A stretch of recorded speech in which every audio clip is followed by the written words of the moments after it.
Buenas tardes, mi nombre es Emanuel Saizer, hoy es viernes 28 de agosto y siendo las 17:30 horas, les doy la bienvenida desde la ciudad de Bandera, en la provincia de Santiago del Estero. Muchas gracias por sumarse a esta charla titulada Cultivos de Servicio, llegaron para quedarse, a cargo del ingeniero agrónomo Luis Lanfranconi. A lo largo de la presentación que estamos a punto de ver, ustedes podrán ir enviando preguntas en la sección que ven a la derecha de sus pantallas y al finalizar la presentación les pasaré algunas de ellas a nuestro orador en base a la cantidad recibida y el tiempo que dispongamos. Intentaremos poder realizar todas ellas y les recomendamos hacerla en el transcurso de la presentación. Recordar que en el menú superior de la página principal hay una sección llamada Asistente, donde podrán buscar a los oradores que están registrados en el Congreso y a través de la misma poder chatear e incluso programar reuniones con ellos. No olvidar pasar por el espacio de APRESID dentro del hall comercial, donde encontrarán entrevistas en vivos con especialistas, información de los programas de la institución y el contenido exclusivo para los asistentes. Dicho esto, les presento a nuestro disertante del día de hoy. Luis Lanfranconi es ingeniero agrónomo, jefe de la Agencia de Extensión Rural del INTA Río Primero y profesor titular de la Cátedra de Protección Vegetal de la Universidad Católica de Córdoba. Participa como experto dentro del programa REM de APRESID. Ahora sí, los dejo con la presentación de Luis. Muy buenas tardes a todos, muchas gracias por compartir esta pantalla, gracias Emanuel por la presentación. Debo agradecer la invitación de FEARCA para estar presente en este APRESID Siempre Vivo y Siempre Verde, y creo que la disertación que vamos a presentar tiene que ver justamente con este Siempre Verde, Siempre Vivo. O sea, vamos a hablar un poco de la experiencia que tenemos en los últimos 6-7 años en la zona de Córdoba Central, donde hubo una serie de motivaciones, que lo van a ver en la presentación, para pensar en volver a los cultivos, antiguos cultivos de cobertura o abono verde, hoy cultivos de servicio. Así que bueno, esperemos que esta presentación les sea de utilidad.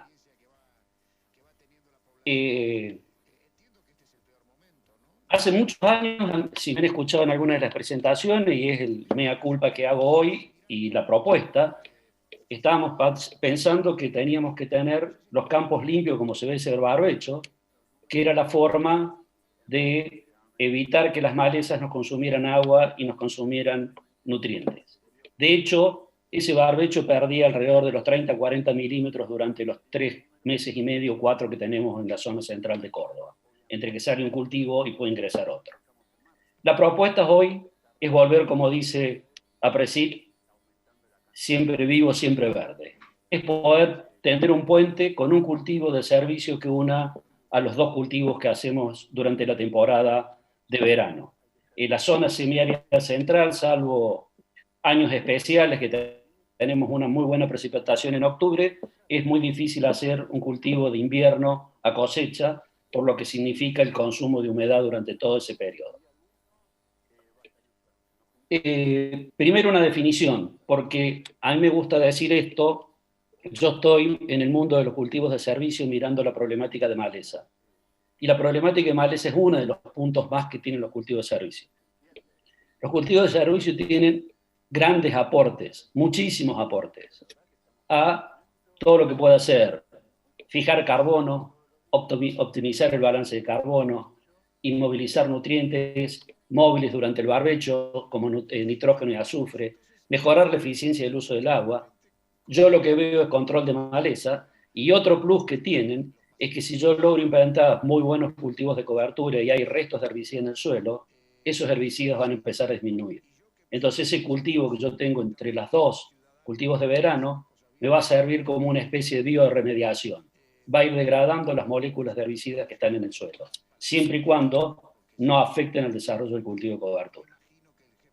Desde luego que la mayor porosidad que logramos en los suelos con los sistemas estos de cultivos de servicio va a redundar en una mejor sistemas radiculares en los cultivos, va a agregar muchísimos microporos y macroporos. Eso va a facilitar fundamentalmente la infiltración de agua de lluvia en las próximas temporadas.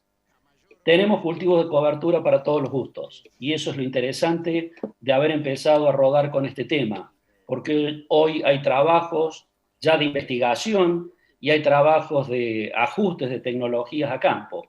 En esta foto me tocó participar en Santa Fe en una reunión CREA, donde estaban mostrando cultivos de servicio, y por supuesto se me caían las lágrimas de ver esos cultivos de servicio, compararlos con lo que yo tengo en mi zona, pero me parece fantástico poder mostrar que si el problema es maleza, los cultivos de servicio están disponibles para ello.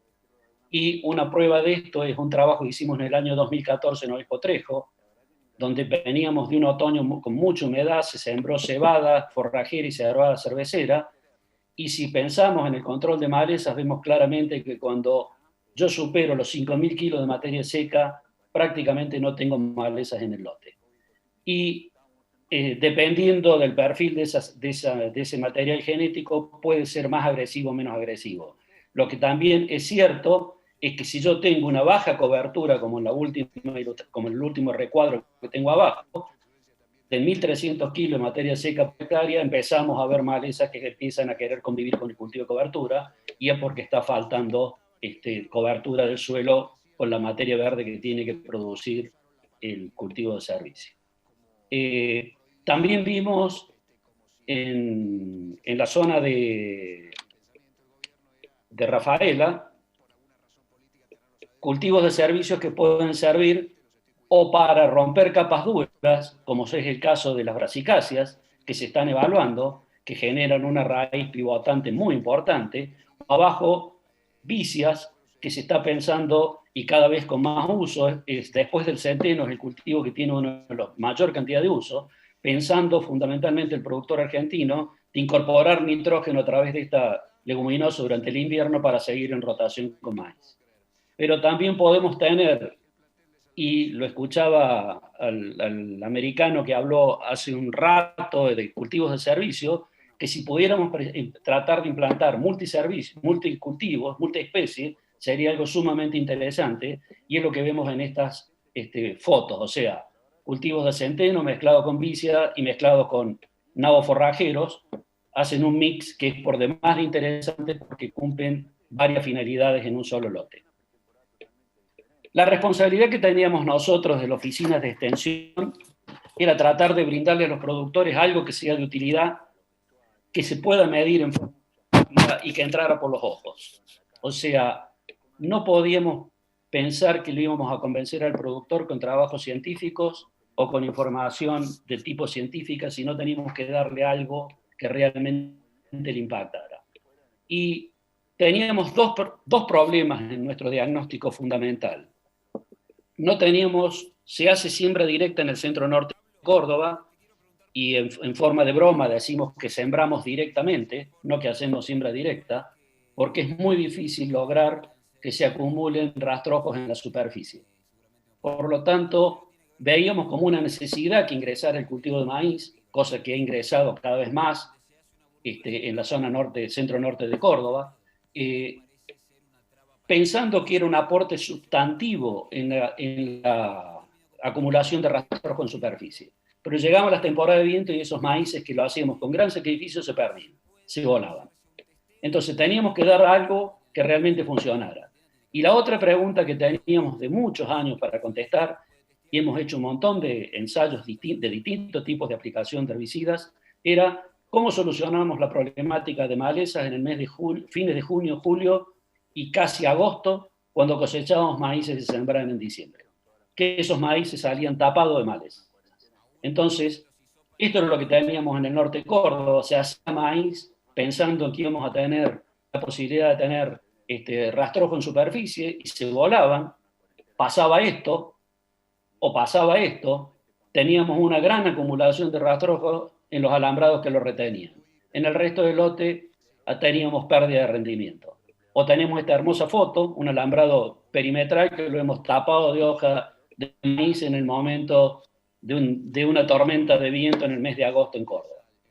La realidad es que observamos una desuniformidad muy grande en los cultivos en el momento de implantarlo, y esta desuniformidad estaba asociada a la distribución de rastrojo en la superficie del suelo.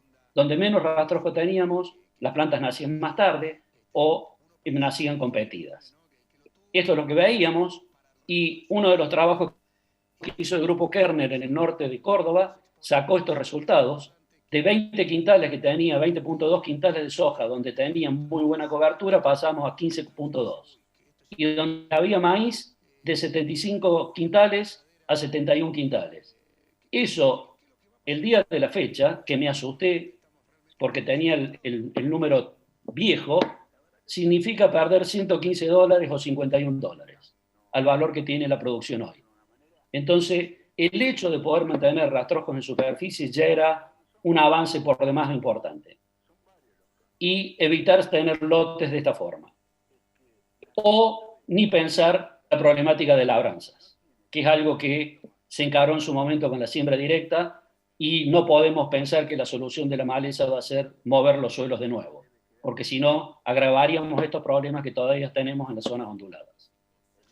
Hay otras observaciones que fueron atribuibles a los cultivos de servicio, eran los efectos alelopáticos. Eso es algo que está, algo que debemos cada vez profundizar más, el mundo lo está mirando, nosotros estamos haciendo algunos trabajos muy incipientes con los recursos económicos que contamos para poder avanzar con este tema. O este otro, a la derecha un rastrojo de soja, a la izquierda un rastrojo de maíz, de sorgo, a la derecha soja, y la maleza que estaba en cuestión era una brassicacia, que es muy común en el centro de Córdoba, donde realmente con el rastrojo de sorgo prácticamente no logró una muy buena implantación. Empezamos entonces a evaluar cultivos de servicios y empezamos a evaluar, después de los primeros 2 años que evaluamos distintos cultivos de servicio, empezamos a evaluar cultivos de servicio con siembras aéreas sobre lotes de maíz implantados en el mes de diciembre. Ese era el momento en el estado del maíz que se estaba implantando. Se medía la cantidad de semillas por metro cuadrado que caían, y no teníamos que tener esto, por eso está puesta esa foto ahí. O sea, el cultivo de servicio, la llave, la clave del cultivo de servicio es llegar a implantarlo antes que las malezas de invierno empiecen su ciclo, las de otoño e invierno. Si yo logro una implantación antes que eso ocurra, el cultivo de servicio va a ser muy competitivo, hasta 70, 80 plantas por metro cuadrado. Si las malezas ya están emergidas, va a ser una competencia palo a palo, digamos. Pero la verdad es que es muchísima la diferencia cuando yo logro implantar el cultivo si la maleza todavía no emergió. Y es esto que se ve acá. O sea, si yo logro implantar el cultivo de centeno antes de la aparición de las malezas de otoño-invierno, logro lotes muy interesantes, prácticamente con malezas que quedan competidas debajo del cultivo de servicio. Se trilla y encontramos esto después de la trilla.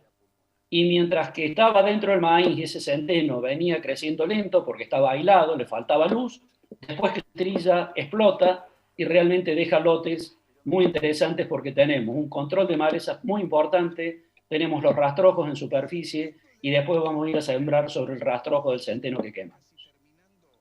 Esto es la cebada en el año 2014, esa es la condición en que estaba, fue un año con muchas precipitaciones en el otoño, por lo tanto se lograron 5.600, 5.800 kilos de cebada, que es un número importante de volumen de rastrojo.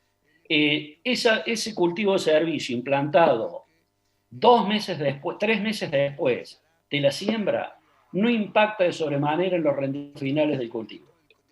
O sea, no hemos visto pérdida de rendimiento en los cultivos de maíz por haber implantado un cultivo de servicio en el momento que lo estamos implantando.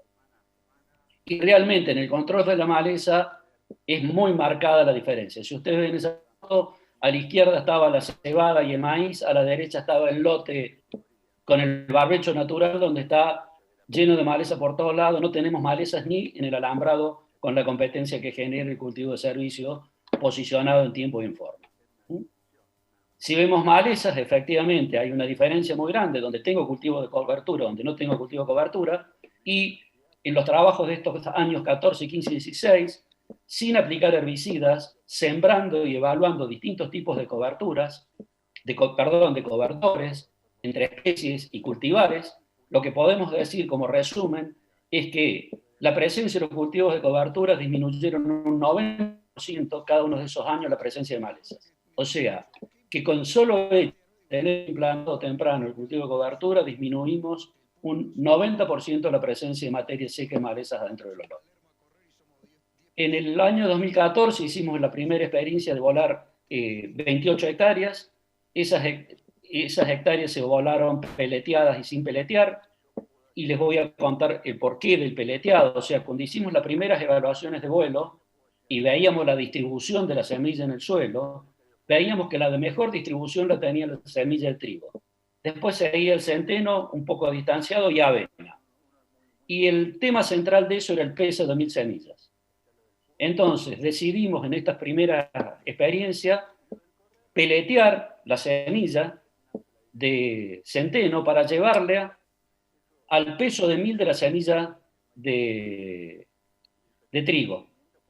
Y volamos con 45 kilos de semilla de centeno sin peletear y con 45 kilos físicos, pero con 35 kilos de semilla de centeno sin peletear.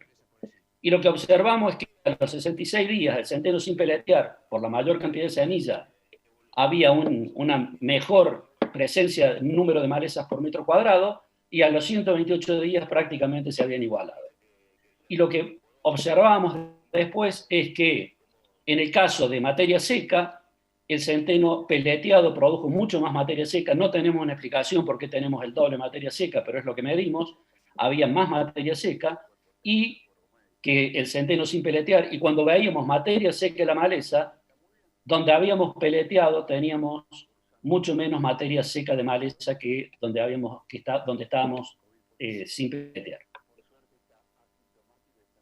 En resumen de este ensayo, llovieron 48 milímetros del mes de mayo a septiembre, el agua inicial eran 216 milímetros, porque es la duda que tiene todo productor. Los más grandes que tiene el productor es qué va a pasar con el consumo de agua en los cultivos de servicio. Lo quemamos el 24 de septiembre, se quemó tarde, ya estaba florecido el centeno, hay que evitar que florezca, hay que quemarlo en el segundo nudo. Las lluvias fueron de 92 milímetros después desde la quemada del cultivo de cobertura hasta la siembra, y la siembra fue el día 2 del 12. Si miramos esto, decimos entonces que el agua útil inicial, y déjenme tomar el puntero para ayudarlos, el agua útil inicial fueron 216, llovieron 48 milímetros, llegamos entonces a un agua total de 264, el barbecho salió con 150 milímetros, se había consumido 94, el cultivo de centeno con peleteado 140 y el cultivo de centeno sin peleteado 120. Pero miren esto que es lo más interesante. Si a los 3 consumos que teníamos, o el agua útil que teníamos al final de cada uno de los tratamientos, o sea, el barbecho, el centeno con peleteado sin peleteado, le sumamos los 92 milímetros que llovieron desde fin de septiembre hasta principio de diciembre, nos da que el total de agua en ese perfil era de 242, 216 y 236. Y si vemos lo que ocurrió con el agua de lluvia en los distintos tratamientos, el barbecho aprovechó el 59% del agua y los cultivos de centeno el 80 y el 78%.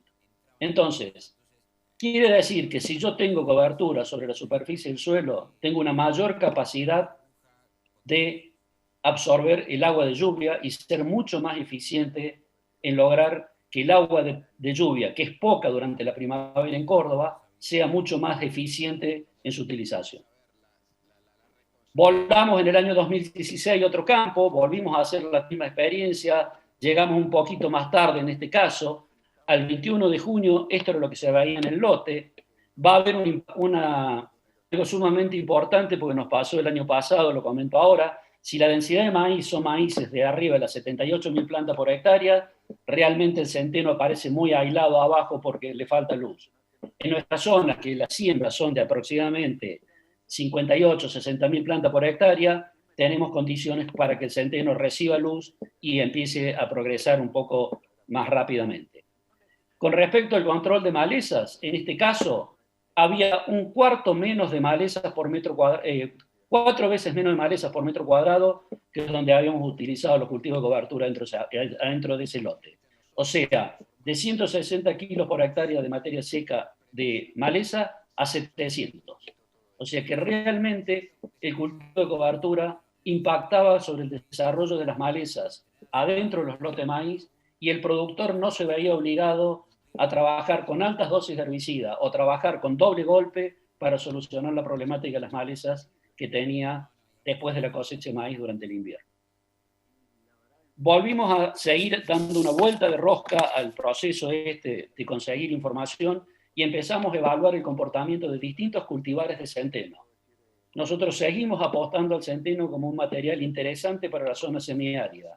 Interesante, y ya lo vamos a ver después, con un trabajo que hizo un colegio agrotécnico de Corralito, es el que menos consume agua de los cultivos de servicio.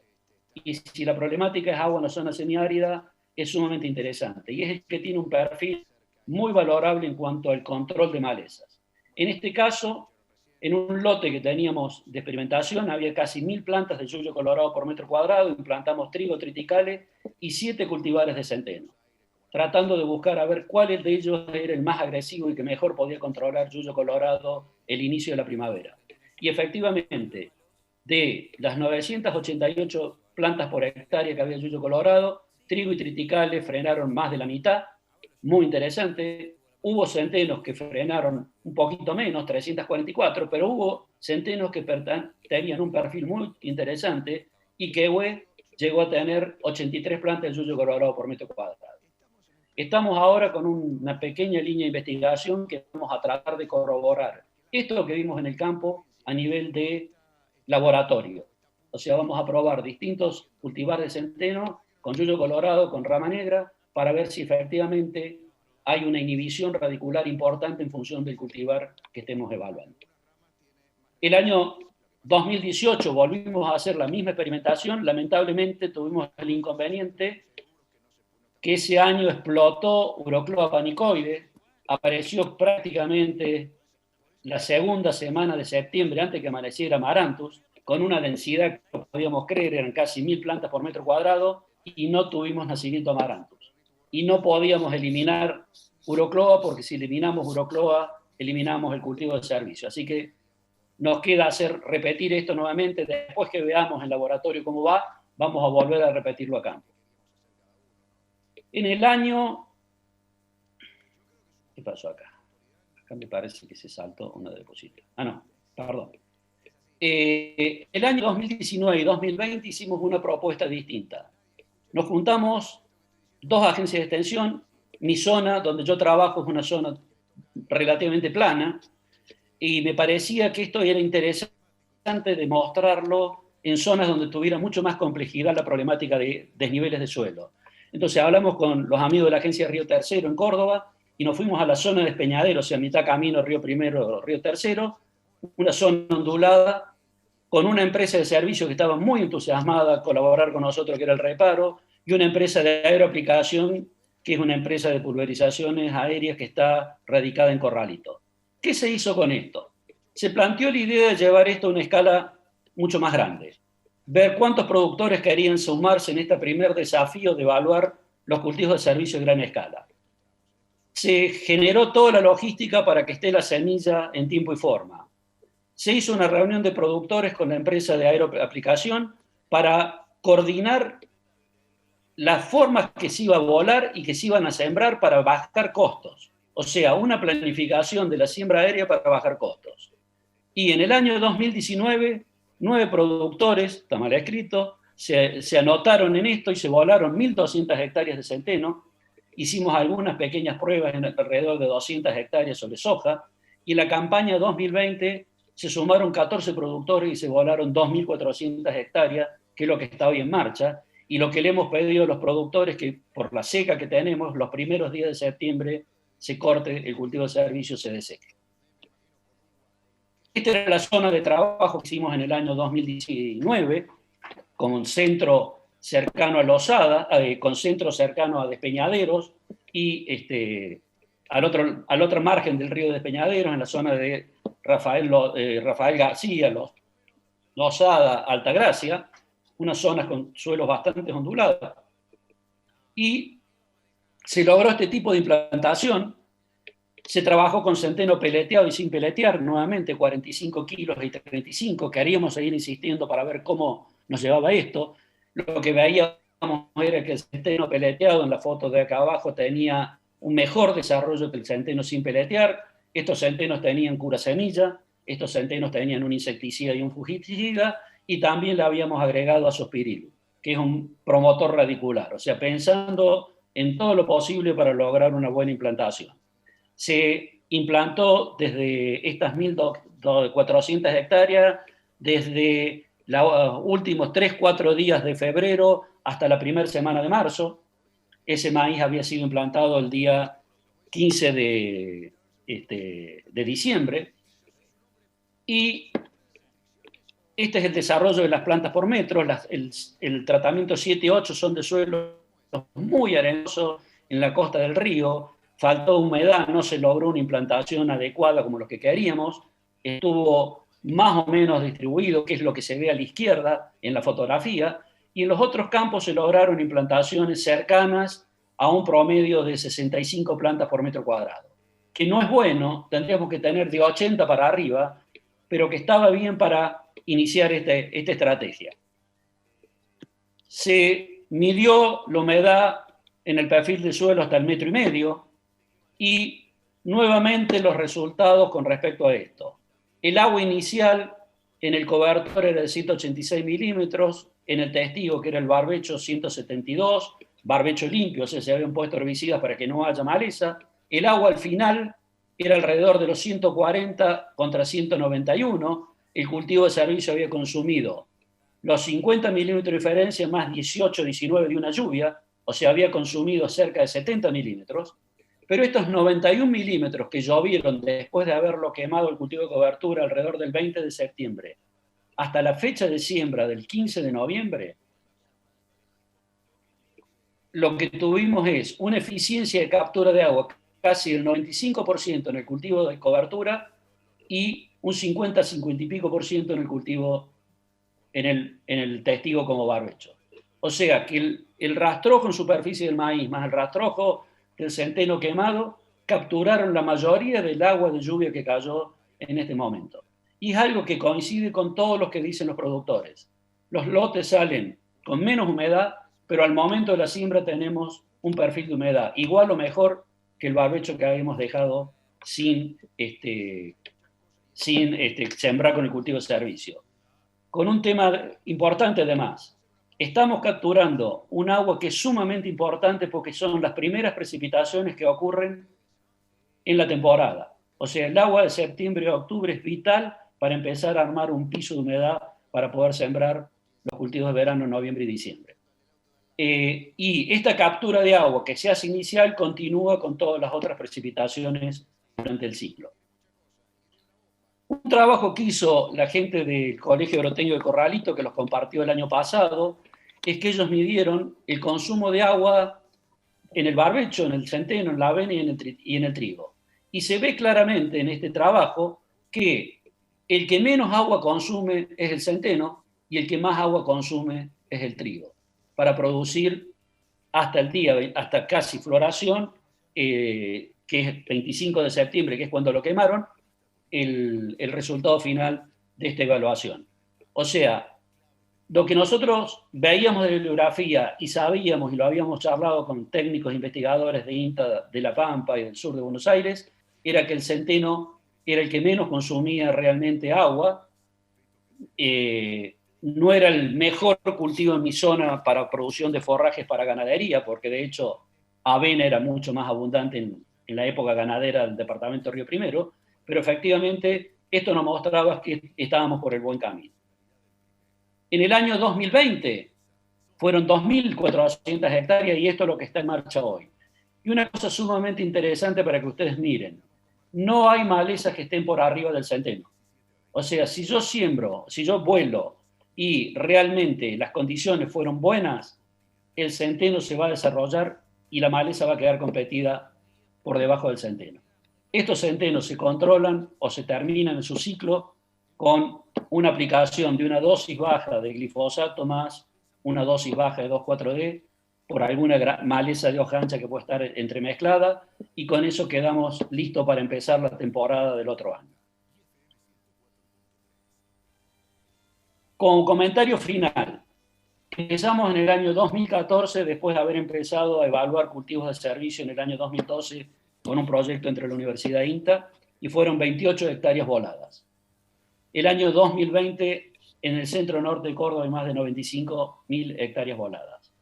O sea, creo que lo que le hemos mostrado a los productores, el entusiasmo con que lo han tomado, la cantidad de técnicos que se han puesto a hacer trabajos de campo con respecto a cultivo de cobertura, el apoyo de la PRESID, el apoyo de CREA, el apoyo de las empresas de agroaplicación, nos llevan hoy a decir que realmente el cultivo de cobertura llegó para quedarse.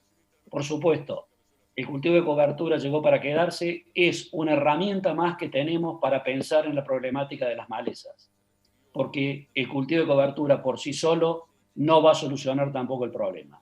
Entonces, para terminar, yo tengo la obligación de integrar todos los conocimientos que tengo hoy a la mano y todos los tengo que echar mano para poder pensar en abordar la problemática del manejo de maleza dentro del sistema. Así tenemos que pensar en los cultivos de cobertura, así tenemos que pensar todo el manejo agronómico y cultural, y si hace falta un trozado con discos plano para sorgo de Alepo, bienvenido. Tenemos que generar información local, que eso se ha visto claramente en los últimos 4 años, qué pasa con las malezas en cada zona, cuáles son los patrones de germinación, cuándo aparecen, cuándo son las épocas de reclutamiento de esta maleza. Tenemos que utilizar las aplicaciones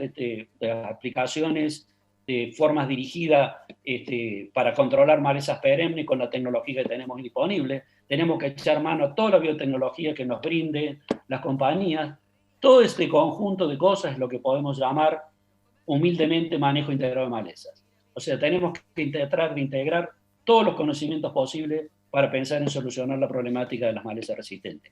Los cultivos de servicio son uno más, sumamente importante, y realmente creo que llegaron para quedarse. Muchas gracias. Excelente, Luis, la presentación muy completa, muy clara los fundamentos del por qué incluir los cultivos de cobertura y un método más que interesante, el de las siembras aéreas para estos planteos intensificados. Bueno, están llegando algunas preguntas. Me preguntan, ¿con qué están peleteando el centeno? Eso le pedimos a las empresas que hacen el servicio de peleteado. En el caso nuestro, un primer año lo hicimos con el primer intento de cultivo de servicio. Rizobacter nos hizo el peleteado. Es un coating que se le hace con arcilla y le pedimos que lo curen porque hemos tenido inconveniente en algunos años que tenemos gusano blanco y el gusano blanco hace estrago en los cultivos de servicio. Entonces, poner un fungicida insecticida, entre ellos un imidacloprid que sale realmente barato como repelente para gusano blanco, y aprovechamos la oportunidad para agregarle azospirillum. Azospirillum es un promotor radicular, y le damos el peso de lo que serían los 1000 granos de trigo. El año pasado, en la evaluación que hicimos en el año 2019, la gente de Peman, Jesús María, fue la que nos hizo la inoculación de la semilla de centeno. O sea, hay varias empresas que hacen inoculación, así como se hace inoculación en forrajeras o en alfalfa. Bueno, estando las máquinas disponibles, le pedimos que nos haga esto en centeno. Está bien. Bueno, relacionado a esto, Luis, ¿cuáles crees vos que son los factores que afectan la implantación o la eficiencia de implantación de los cultivos de cobertura? Muchas veces vemos en algunos lotes un 30, un 40% de eficiencia de implantación, y otra campaña tenemos un coeficiente de logro superior. ¿Cuáles son, a tus criterios, estos factores que están influyendo? Yo creo que tiene que ver un poco con, primero, desde el punto de vista del cultivo, la densidad del cultivo. Lo hemos vivido en el año 2019. Uno de los lotes que usamos para sembrar tenía casi 82.000 plantas de maíz por hectárea, y realmente le resultó sumamente dificultoso ese centeno implantarse. Y un lote que tenía una granizada arriba, El nivel de implantación que tuvo fue fantástico, tal es así que teníamos casi 4.000 kilos de materia seca contra un promedio de 2.000 kilos que tuvimos en los 6 campos más importantes que evaluamos. O sea que había duplicado el promedio de la materia seca. ¿Por qué? Porque el granizo le había llevado prácticamente un 50 o un 60% de maíz. O sea que yo creo que la luz juega un papel importantísimo, la densidad de plantación que impacta sobre la luz que llega al fondo del surco, debe ser un efecto deleterio para la germinación del centeno. Podemos mejorarlo y lo hemos visto, o sea, pensando en eso era el peleteado, para lograr una mejor uniformidad y para lograr que teniendo humedad en el perfil pueda absorber los arcillos y pueda iniciar el proceso de germinación. También lo que no es menos cierto es que si es muy poco la humedad y inicia la germinación y después hay un periodo de seca importante, estamos en problemas porque tenemos semillas germinadas que se deshidratan posteriormente. Y creo que, que la oportunidad de la siembra aérea con el avión, que creo que esa es una de las ventajas operativas que hay, es que si yo tengo un pronóstico de lluvia en términos de los 24 o 48 horas, puedo volar el día anterior para tratar de hacer la mayor cantidad de hectáreas que la semilla que está en el suelo reciba el agua y esa humedad que puede permanecer por el tiempo de 4 o 5 días le va a servir para iniciar el proceso de germinación.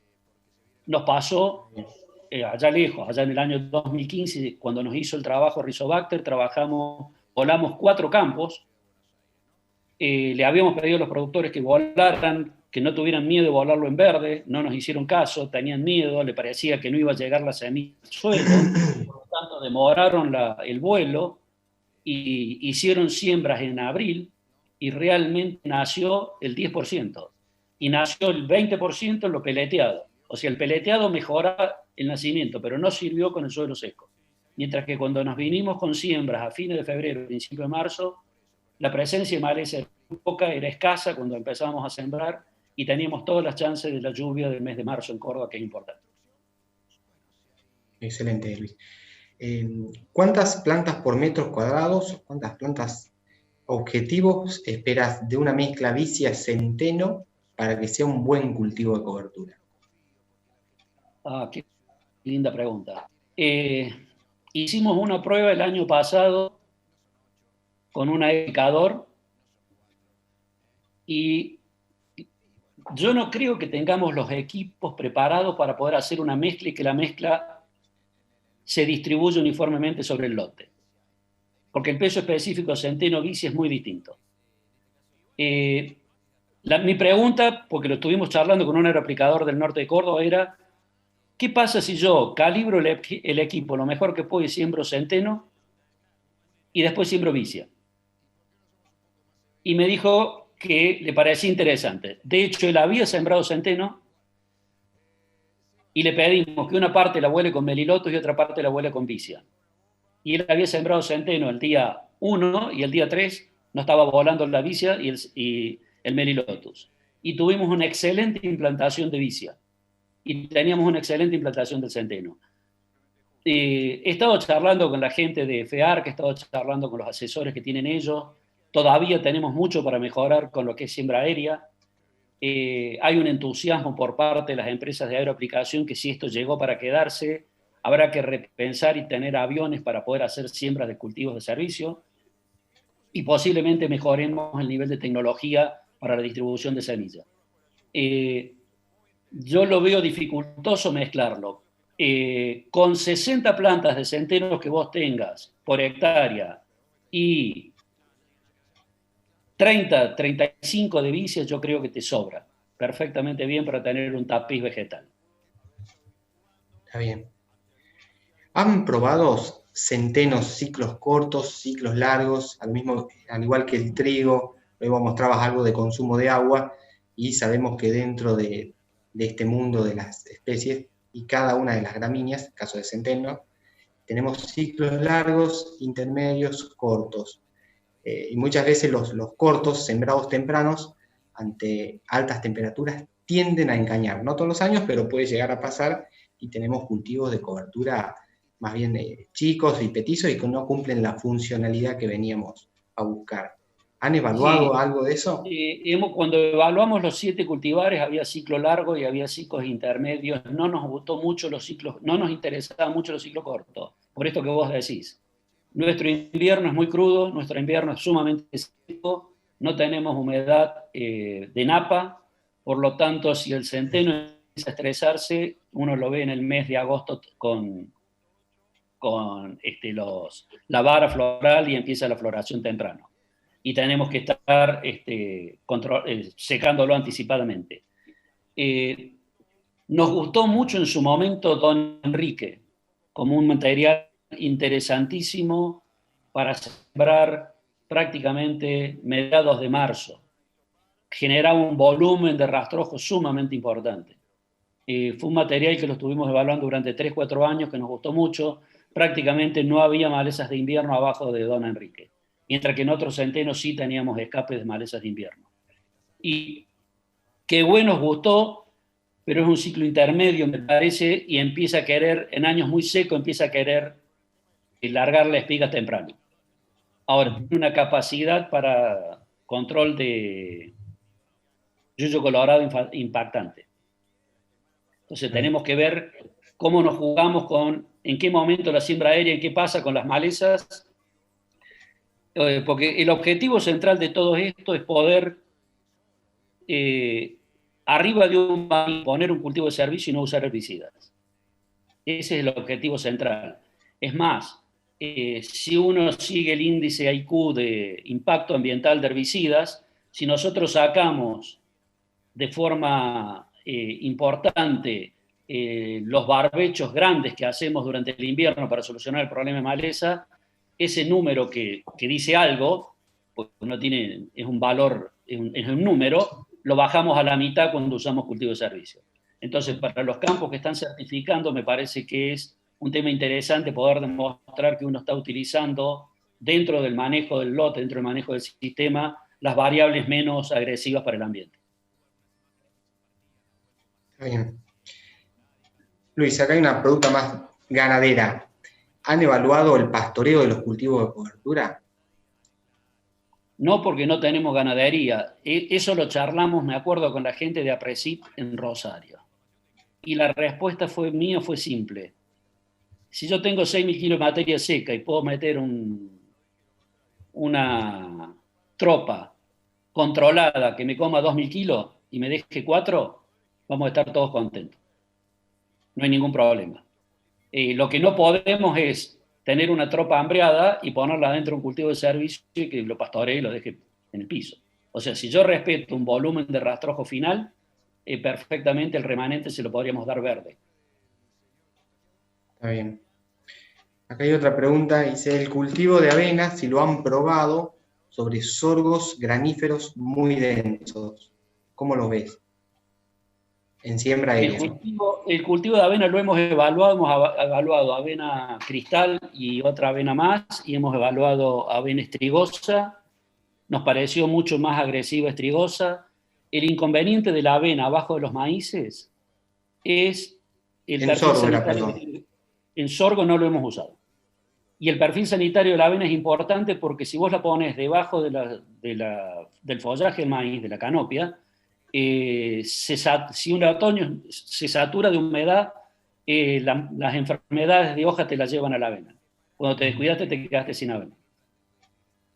Y la idea no es ponerle ningún fungicida al cultivo de servicio. Está bien. ¿Y han evaluado las respuestas de los cultivos de servicio en el cultivo siguiente, soja o maíz, posterior a estos cultivos de cobertura? Se han hecho en muchos campos.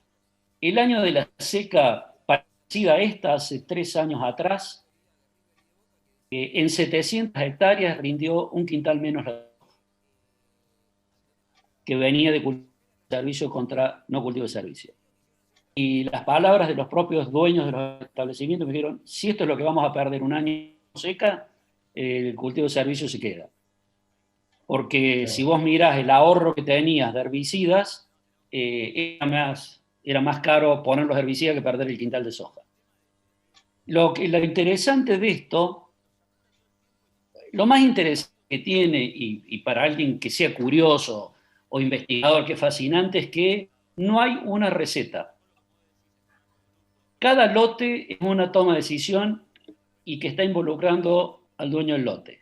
O sea, este año estamos diciendo que vamos a quemar los primeros días de septiembre, no importa cómo estén los cultivos de servicio, porque está la falta de agua que no podemos darnos el lujo de perder 1 milímetro más. Si me hubieran llovido 30 milímetros en el mes de agosto, puedo darme el lujo de decir, che, lo voy a seguir hasta fines de septiembre. Porque cuanto más lo atrase, más impacto sobre las primeras germinaciones de maleza de la primavera. Entonces, es totalmente elástico la toma de decisión en función de lo que yo esté viendo en ese momento. Y es la charla que hemos tenido muchas veces en nuestra zona, porque hay mucha inquietud siempre del productor. Si siembra algo, quiere cosecharlo. O quiere cosecharlo para vender el grano, o quiere sacar kilos de carne. No pasa muchas veces por la cabeza de querer ver que estoy haciendo algo que después aparentemente no tiene rédito económico palpable ya. Por eso cuando yo les dije al principio que teníamos que mostrar que esto funcionara, es justamente porque yo no voy a poner herbicidas para controlar las malezas después que saque el maíz. Y no se me va a volar el rastrojo.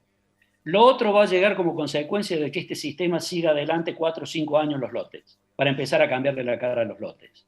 Entonces, es sumamente dinámico. Y la discusión era con el trigo. ¿Por qué no trigo y no el centeno? Y porque el trigo va a cosecha. Y si el trigo va a cosecha, yo lo tengo que esperar hasta fin de noviembre. Y si lo espero hasta fin de noviembre, en mi zona se consumió todo el agua, porque tiene que producir grano. Y lo peor que puedo tener es un mal trigo, un trigo de 2.500 kilos, que me deje 2.500 kilos de materia seca. Estoy en el peor de los mundos.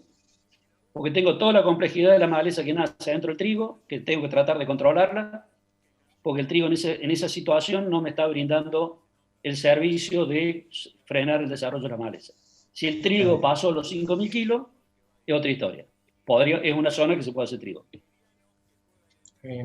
¿Han probado, Luis, o qué experiencia tenés con la siembra con Altina? ¿Qué ventajas o qué comparación podrías hacer con el avión? Le hemos probado Altina, hemos probado Stara, siembran muy bien, hemos visto máquinas fabricadas por los productores para bajar costos. Creo que hacen un buen servicio, no tienen la capacidad operativa que tiene el avión. O sea, si yo digo, dentro de 2 días llueva y llamo a una empresa y me coordino con una empresa de siembra aérea, yo puedo tener 500, 600 hectáreas voladas antes de la lluvia. El tiempo operativo que tienen las máquinas terrestres van a depender del ancho de trabajo y la velocidad de trabajo. Y lo que también es cierto, tengo que llegar a sembrar un poco antes con Altina que con el avión. O sea, prácticamente cuando empieza la floración del maíz ya empezamos a estar restringidos por la altura de las máquinas para entrar dentro de los maíces. O tengo que prever de sembrar un maíz más petizo. Y en un año tan complejo y como este, que bueno, la perspectiva climática no es de la mejor, estamos teniendo una campaña bastante seca en estos meses de otoño-invernales, ¿cuál es la justificación para secarlo y decir, no, tengo fe, va a llover de acá unos días y lo puedo llegar a dejar que vegete un poquito más y extiendo la fecha de secado? ¿Qué criterio usaríamos para secarlo? Yo creo que la limitante central es agua. Si el lote está limpio porque el cultivo de servicio ocupó el espacio que tenía que ocupar y no tuve más lluvia y tuvimos un perfil de suelo que no empezó bueno, o sea, algunos lotes tenían 180 milímetros, estaba bueno, pero había lotes de 160 milímetros cuando empezamos con el cultivo de servicio. Entonces, si yo no empecé con una muy buena base, no puedo darme el lujo de gastar más de 70, 80 milímetros. Si yo dejo que esto siga adelante y me consume 150 milímetros, tengo que caminar un rato más para tratar de infiltrar eso en las precipitaciones de primavera-verano. Yo creería que si no tengo malezas en el invierno, ya cumplió el principal objetivo, si lo quemo en septiembre. Posiblemente tenga un inicio de las germinaciones de primavera antes de lo que podría haberlo pensado si quemaba más tarde. Pero eso se puede manejar. Lo que no puedo manejar es el consumo de agua. O sea, yo en un año seco, los comentarios que tenemos hoy de este año terrible en Córdoba, que llevamos ya casi 5 meses sin agua, es que los productores quemen los primeros días de septiembre, que no demoren la quemada, que son esos centenos que han visto ustedes en la foto. Son centenos de 50, 60 centímetros de alto. Otra de las preguntas dice, cuando tengo malezas perennes en el lote, ¿es recomendable o no la siembra aérea de cultivo de cobertura? No, así, tajante. Los cultivos de cobertura no hacen nada contra la maleza, contra las perennes. O sea, podrá demorar una semana la brotación de una maleza por un tema de temperatura. Se podrá demorar borreria. Sorgo de Alepo, Papoforum, Digital Insular, y van a aparecer todos arriba de los cultivos en el momento que tenga que aparecer. Yo creo que si la población es baja, la puedo pensar. Si la población es media alta o si tengo un manchoneo importante, me parece que no es el mejor lote. Yo pensaría en el equipamiento que hay hoy de hacer aplicaciones dirigidas sobre esas matas cuando empiezan a rebrotar a la salida del invierno, principio de la primavera, para ir bajándole la presión de esos lotes con las matas de las perennes. O sea, las perennes es una consecuencia directa de la siembra directa. O sea, si yo no muevo el suelo, cada vez va a haber más perenne. Tengo que ser muy cuidadoso de evitar que las perennes entren adentro de los lotes, porque no eran ciudadanas de adentro de los lotes. Normalmente están en el monte, en las banquinas de las calles de los caminos rurales, y se llegan al alambre, del alambre saltan adentro y van creciendo todos los años, y el productor, sin darse cuenta, trillando cerca de los alambres, la pone adentro del lote. Si uno tiene la precaución de limpiar los bordes de los alambres, no tendríamos por qué tener malezas dentro de los lotes. Porque normalmente la maleza perenne no es o un rebrote o la semilla, y muchas de las semillas son semillas que no tienen capacidad de correrse 15, 20 metros de la planta madre. Lo vimos también eso en Yuyo Colorado, donde hubo una planta de Yuyo Colorado el otro año, 1,5 metros a la vuelta, está repleto de semillas. A los 5 metros no hay. Ahora, si yo pasé la trilladora, la llevé a todos lados la semilla. Definitivamente, si tengo mucha maleza perenne, no hay el cultivo de servicio, el que te va a solucionar el problema. Está bien. Una última pregunta, Luis, es si han probado cultivo de servicio en maíz temprano o en maíz tardío, si hay algunas diferencias. Todas las evaluaciones lo hemos hecho en maíz tardío, o sea, Córdoba debe tener un 75-80% de maíz en fecha de diciembre. Y la problemática de maleza gruesa era cuando salían en diciembre los maíces tapados de malezas de invierno. Se podría pensar siembras de maíces en diciembre, los maíces de primera. Podría ser una opción. El problema es que en diciembre todavía tenemos naciendo gramíneas y que va a ser mucho más duro la competencia para los cultivos de servicios si son de gramíneas, y vamos a tener todavía nacimientos de colorado dando vueltas, que ahí puede ser que funcionen bien los cultivos de servicio. Pero, por ejemplo, el Eucine, que aparece tarde en el año, me parece que puede ser un dolor de cabeza.